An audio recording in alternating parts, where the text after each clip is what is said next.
काला सागर में रूस की जंगी तैयारी चल रही है। रूसी नॉर्दर्न फ्लीट के युद्धपोत का अभ्यास हो रहा है। यहाँ पर मरीन ड्रोन अटैक नाकाम करने का अभ्यास किया जा रहा है काला सागर में। और रूस की जंगी तैयारी इस वजह से है क्योंकि मरीन ड्रोन का इस्तेमाल किया जा रहा है यूक्रेन द्वारा। तो मरीन ड्रोन अटैक को नाकाम करने के लिए किया जा रहा है ये युद्धाभ्यास नॉर्दर्न फ्लीट द्वारा काला सागर में रूस की। वहीं दूसरी तरफ कुर्स्क में रूस का घातक हमला देखने को मिला है। रूसी आर्टिलरी अटैक में यूक्रेन को नुकसान पहुंचा है।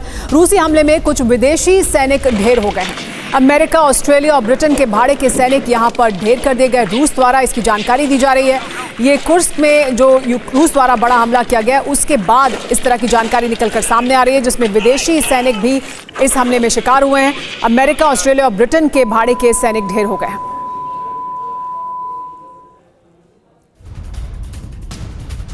कुर्स्क में जिस तरह की जंग चल रही है उसमें कुर्स्क न्यूक्लियर पावर प्लांट को लेकर रूस अलर्ट मोड में है। न्यूक्लियर पावर प्लांट के पास सुरक्षा बहुत कड़ी कर दी गई है। न्यूक्लियर पावर प्लांट के पास के सभी रास्ते बंद कर दिए गए हैं। प्लांट के पास अति प्रतिबंधित क्षेत्र में एंट्री बंद है। न्यूक्लियर प्लांट पर यूक्रेन कर सकता है बड़ा हमला, ये कहना है रूस का, और इसी वजह से इस पूरे इलाके में हाई अलर्ट मोड में है रूस।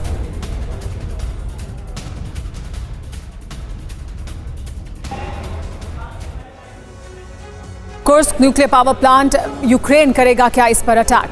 कुर्स्क न्यूक्लियर पावर प्लांट पर हमले की आशंका बढ़ती जा रही है। न्यूक्लियर प्लांट पर यूक्रेन अटैक कर सकता है ये कहा जा रहा है। रूसी सेना ने प्लांट की सुरक्षा को और कड़ा कर दिया है। न्यूक्लियर प्लांट के आसपास के सभी रास्ते बंद कर दिए गए हैं। सभी एंट्री पॉइंट पर रूस की नाकेबंदी है। हमला मुमकिन क्यों है, ये एक बड़ा सवाल है और इसके क्या तर्क सामने आ रहे हैं वो सुनिए। कुर्स्क प्लांट में कंक्रीट की मोटी दीवार नहीं है। प्लांट को मिसाइल और ड्रोन से उड़ाना बहुत आसान है। ज़ैपोरिज़िया प्लांट पर पहले भी हमला हो चुका है और इस वजह से कहा जा रहा है कि कुर्स्क पर भी हमला हो सकता है। यूक्रेनी सेना पर हमले का आरोप लगा था तब जब ज़ैपोरिज़िया प्लांट पर हमला किया गया था। कुर्स्क प्लांट पर भी वैसे ही हमले की आशंका अब रूस जाहिर कर रहा है। अगर हमला हुआ तो क्या होगा? रूस आग बबूला हो जाएगा। इसके अलावा यूक्रेन पर हमले और ज्यादा तेज होंगे। राजधानी कीव पर बड़ा हमला किया जा सकता है और ये आशंका जाहिर की जा रही है अगर रूस जिस खतरे की बात कर रहा है वैसा कुछ होता है तो। लेकिन कुर्स्क के बदले का दूसरा एपिसोड भी शुरू हो चुका है। रूस ने यूक्रेन के 15 शहरों पर हमले किए। हमले इतने विध्वंसक थे कि खार्किव से लेकर कीव तक कोहराम मच गया। हालात ऐसे हो गए कि जान बचाने के लिए हजारों लोग अंडरग्राउंड स्टेशन में जा पहुंचे।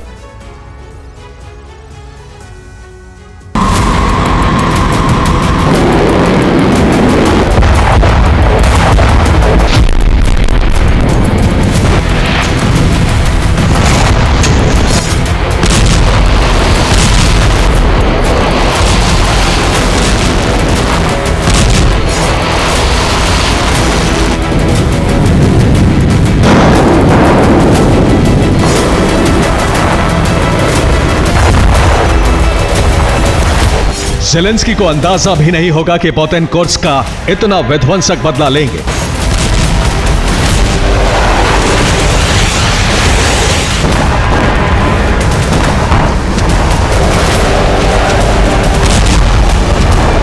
लगातार दूसरी रात रूस ने यूक्रेन पर ताबड़तोड़ हमले किए।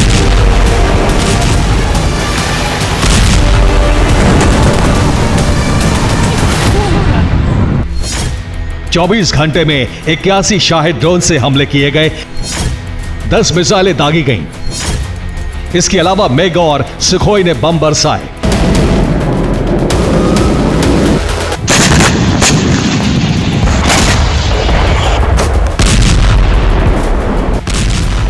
इतनी तबाही के बाद भी कुर्स्क का बदला पूरा नहीं हुआ।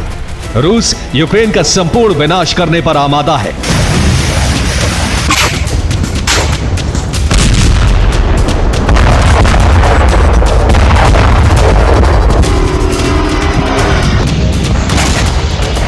रूस अपने वो हथियार निकाल रहा है जिनका इस्तेमाल उसने अभी तक या तो किया नहीं है या फिर बेहद कम किया है। रूस ने युद्ध के मैदान में Su-57 उतारकर कीव से लेकर खार्किव तक हमले किए हैं और ये साफ कर दिया है कि वो F-16 का सामना करने के लिए पूरी तरह तैयार है। यूक्रेन F-16 से कभी भी हमला कर सकता है क्योंकि उसके पास रूस को रोक पाने के विकल्प अब करीब करीब खत्म हो चुके हैं।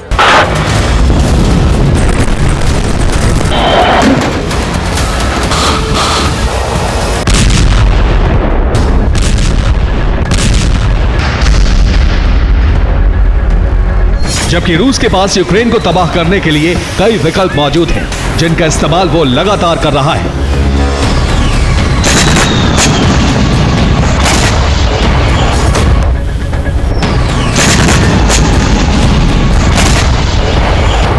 कुर्स्क का बदला लेने के लिए रूस ने अब तक 287 ड्रोन से हमले किए हैं और 246 मिसाइलों से तबाही मचा चुका है। इतनी भारी तबाही के बाद भी रूस रुका नहीं है।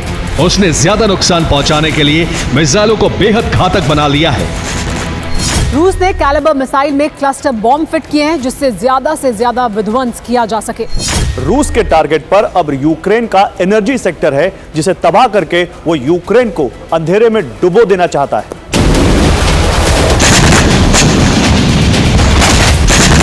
सर्दियों से पहले रूस की तैयारी है कि वो क्लस्टर बम का इस्तेमाल यूक्रेन के बड़े एनर्जी सेक्टर को बर्बाद करने में करे।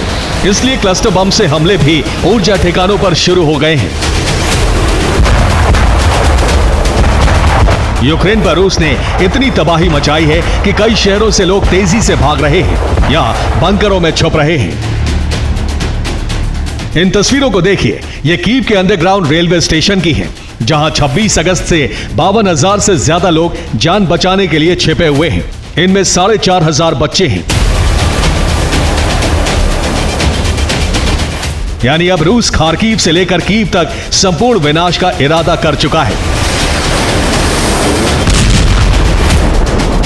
रूस ने हथियारों का प्रोडक्शन बढ़ा दिया है। इसके अलावा नॉर्थ कोरिया से भी हथियारों की बड़ी खेप पहुंच रही है।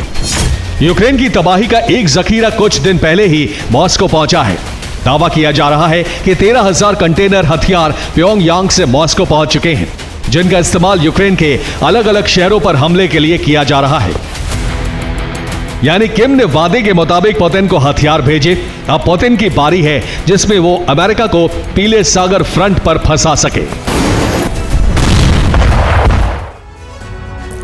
रूस ने आधी रात में हमले शुरू किए और टारगेट पर कीव था। 8 घंटे तक हमले किए गए, जिसमें कीव का कमांड सेंटर खाक कर दिया गया। ज़ैपोरिज़िया में 10 घंटे तक ड्रोन स्ट्राइक हुई, जिसमें 3 सिविलियन की मौत हो गई। निप्रोपेट्रोव्स्क में 8 मिसाइल हमले किए गए, जिसमें 13 लोग जख्मी हो गए, जबकि निकोपोल में इस्कंदर मिसाइल से अटैक किए गए। खार्कीव में आर पार की जंग चल रही है, वहां हमले में गवर्नर ऑफिस फूंक डाला गया। खेमेलनित्स्की में ड्रोन स्ट्राइक में मिलिट्री पोस्ट को जला दिया गया। लुहांस्क में फ्रंटलाइन पर मिसाइल गिरी है, जिससे यूक्रेनी सैनिक पीछे धकेल दिए गए हैं। इन हमलों में रूस ने किंजल बैलिस्टिक मिसाइल का इस्तेमाल किया है। इसके बाद इस्कंदर बैलिस्टिक मिसाइल, फिर KH-101 क्रूज मिसाइल। इसी दौरान MiG-31K फाइटर जेट का भी इस्तेमाल किया गया और Tu-95 बॉम्बर से हमले किए गए, जबकि हमले में शाहिद कामिकाजी ड्रोन का भी इस्तेमाल किया गया।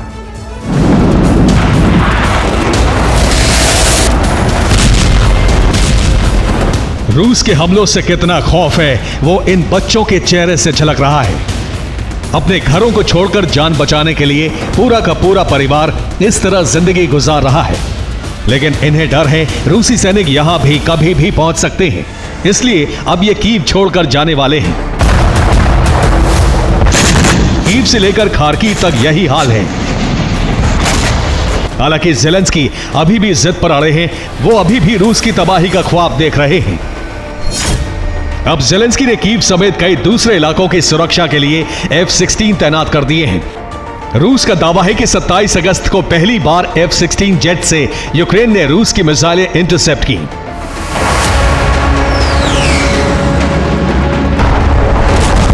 इसके अलावा क्रेमलिन कहता रहा है, रूस के एयरबेस और ऑयल डिपो पर F-16 से हमले किए गए हैं, जबकि यूक्रेन इसे ड्रोन स्ट्राइक बताता रहा है। दरअसल यूक्रेन F-16 की तैनाती के जरिए एयर डिफेंस सिस्टम की कमी पूरी करना चाहता है, क्योंकि रूस ने यूक्रेन को नेटो से मिले करीब करीब हर डिफेंस सिस्टम को तबाह कर दिया है। यूक्रेन F-16 के साथ अमेरिका से मिली जैसम मिसाइलें भी हमले के लिए वॉर रेडी कर दी हैं। जैसम मिसाइलें एयर टू एयर हमला करने में सक्षम है। यूक्रेन ने दावा किया है कि जैसम मिसाइलों से वो रूस की मिसाइलें इंटरसेप्ट कर रहा है। खुफिया रिपोर्ट यह भी है कि नेटो देशों से यूक्रेन पहुंचे पायलट मिसाइल इंटरसेप्ट ऑपरेशन को अंजाम दे रहे हैं, क्योंकि यूक्रेन के पायलट्स को F-16 उड़ाने का ज्यादा अनुभव नहीं है। यूक्रेन अब फाइटर जेट के अलावा कॉम्बैट पायलट भी आउटसोर्स कर रहा है। इसका मतलब रूस का दावा सही है कि अगर नेटो यूक्रेन की मदद बंद कर दे तो वो यूक्रेन को घंटों में परास्त कर सकता है। Bureau report, TV9, Bharatvarsh.